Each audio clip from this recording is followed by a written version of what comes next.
A graça está com todo Israel de Deus. Amém. Eu preciso falar sobre esse assunto.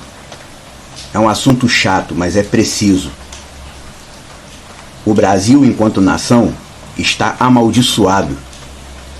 Sim, é isso mesmo que você ouviu. O Brasil está amaldiçoado atualmente. Quem é brasileiro não gosta de ouvir isso. Mas eu também sou brasileiro, eu também nasci aqui. E na ótica espiritual as coisas funcionam da seguinte forma. Para ser redimido, primeiro precisa admitir que está errado. E precisa reconhecer que necessita de Deus. Mas na prática o que se vê dentro desse país é que o país brasileiro, a cada dia que passa, acredita cada vez menos em Deus. E cada vez mais acredita na ciência humana. As universidades fazem chacota do criacionismo e os universitários vão na onda.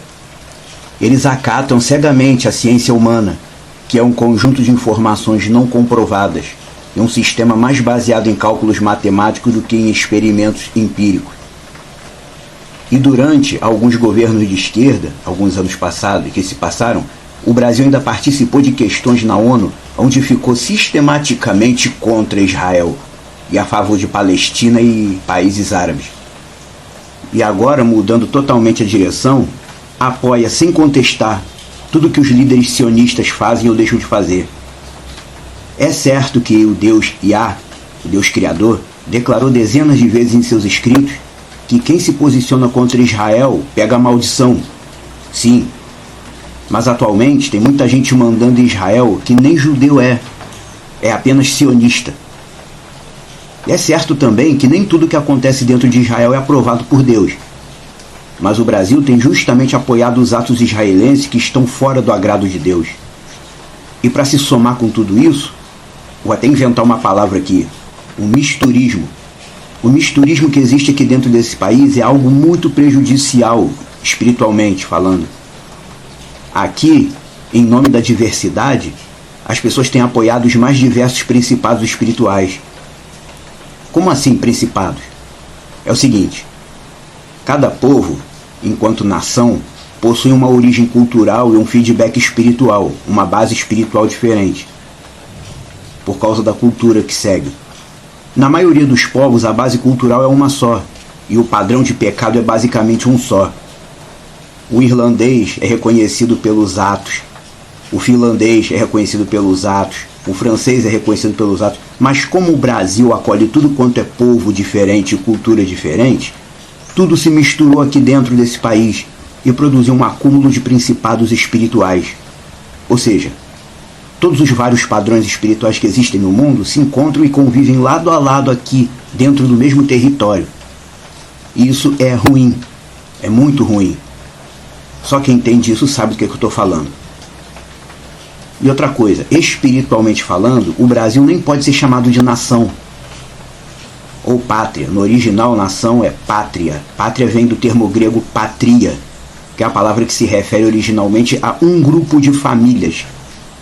A palavra pátria está relacionada à palavra família.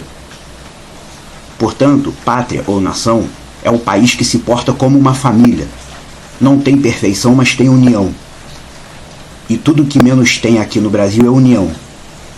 Aqui a cultura pessoal, a cultura popular é cada um por si, sem esperar nada de ninguém. Infelizmente o Brasil não possui nenhum atributo de país abençoado. E nesses últimos meses temos visto até na mídia que todos aqueles tipos padrão de castigo divino que a gente vê na Bíblia, peste, fome, violência, matança, praga de gafanhoto, tudo isso tem acontecido quase que de uma vez só no Brasil. O nível de violência aumentou 10 vezes mais do que nos anos 90. A liberação sexual triplicou e, para piorar ainda mais, tudo que os Estados Unidos inventam o Brasil admira e copia, como se fosse um povo que não sabe pensar por si só. E o sistema religioso daqui então? Eu vou dizer, é um dos piores do mundo. Por quê? Que até o sistema evangélico dos Estados Unidos é mais sincero e menos corrompido do que o daqui. Biblicamente, o modelo evangélico já não tem mais nada a ver mesmo com o movimento messiânico nazareno, que surgiu de Yeshua e dos 12. Não tem ligação nenhuma com o que os 12 ensinavam no primeiro século. E para piorar essa situação, pastores e líderes têm se especializado em arrecadar dinheiro. Agora tudo é dinheiro. Eles mantêm ativas algumas heresias para poderem se justificar na hora de pedir dinheiro aos fiéis. E enquanto isso, se dedicam a entrar para a política.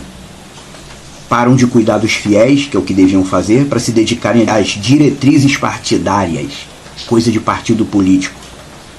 Muitos deles se envolvendo em corrupção e crimes diversos, como a gente vê na TV. E com isso, eles acabaram de matar a pouca credibilidade que o cristianismo ainda tinha perante o povo. Acabaram de sujar a imagem da religião cristã, que não é só uma religião, no Brasil é um conceito. Eles sujaram esse conceito. Através desse conceito sujo, muita gente já nem pensa mais que Deus existe ou que está se preocupando com o país. Esses líderes, eles se envolvem em questões de dinheiro para poder erguer igrejas luxuosas. E com essa cultura de criar a igreja luxuosa, o que eles fazem? Eles alimentam a ganância do povo. O povo brasileiro em si, culturalmente falando, já é um povo bastante ganancioso, formado de pobres que querem viver como rico a qualquer custo. Aí o povo, por intermédio do que a própria igreja demonstra, eles passam a não se contentar com pouco e cada vez mais ficam sonhando com um luxo que eles dizem que é de Deus. Tudo isso traz maldição, porque afasta a graça e a bondade de Deus daqui do território brasileiro. O povo judeu tem feito muita coisa que irrita a Deus também. Ninguém é perfeito, mas eles ainda mantêm um certo nível de devoção. E por serem o povo de Deus, terrenamente, isso conta muito para eles. Mas o povo brasileiro não. O povo brasileiro não é tecnicamente povo de Deus. O povo brasileiro é apenas uma mistura de todos os outros povos do mundo. O Brasil, tecnicamente, é todos os países do mundo convivendo no mesmo território. O Brasil, por ser muito grande, ele concentra em suas terras o maior número de maldições espirituais por quilômetro quadrado. Está amaldiçoado. E não é pouco, não. É muito. Aí você diz, mas e aí, irmão? Tem como virar esse jogo? Teoricamente tem. Mas é praticamente inviável. Por quê? Porque o Brasil, como povo, teria que encontrar o jeito certo de se unir como nação, em torno do reconhecimento de Deus. Aprender a ser mais humilde. Porque não foi você que inventou o mundo. Você que me ouve aí. Você que não acredita no Deus Iá, o Deus eterno, criador de tudo. Você também precisa dele. Não foi você que construiu sua própria vida. E um dia você vai ter que morrer. Você não entende nem como nasceu e nem por que tem que morrer. O juízo de Deus e o flagelo dele é para todos os desobedientes, para os que não acreditam nele e para os que acreditam, mas desobedecem a si mesmo. Porque tem gente que é de Deus, entre aspas, mas desobedece mais do que obedece.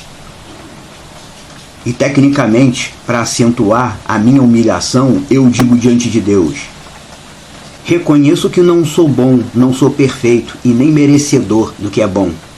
Eu sou pequeno, não tenho poder e não sou autossuficiente. Eu preciso do Deus Iá, Deus eterno, que criou os céus e a terra. Eu preciso da bondade de Deus. Eu digo a Deus, eu reconheço Ele sobre mim, acima da minha vida e acima do dinheiro. Amém. E você também precisa afirmar isso para você mesmo. Diga isso para si mesmo. Não precisa dizer para os outros, é para você mesmo. Você não é melhor do que o seu vizinho pobre.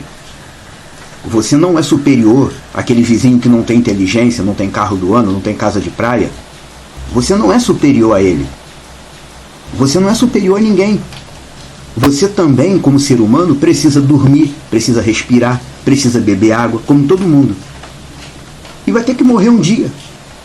Você não tem controle sobre nada disso. Se isso tudo tivesse sido criado pelo homem, algum homem teria controle sobre essas coisas.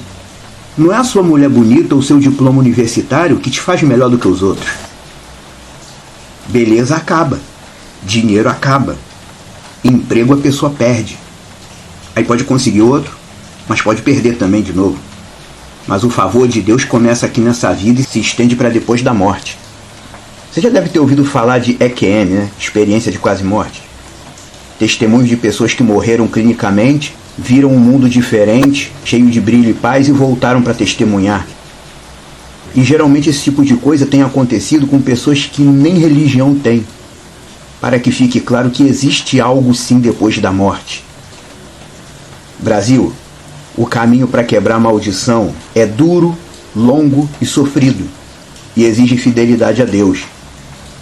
Se você desprezar isso tudo, um dia, guarda isso, um dia depois que você morrer, alguém vai chegar para você, depois que você morrer, e dizer: você foi avisado. Você não vai pagar para ver, né?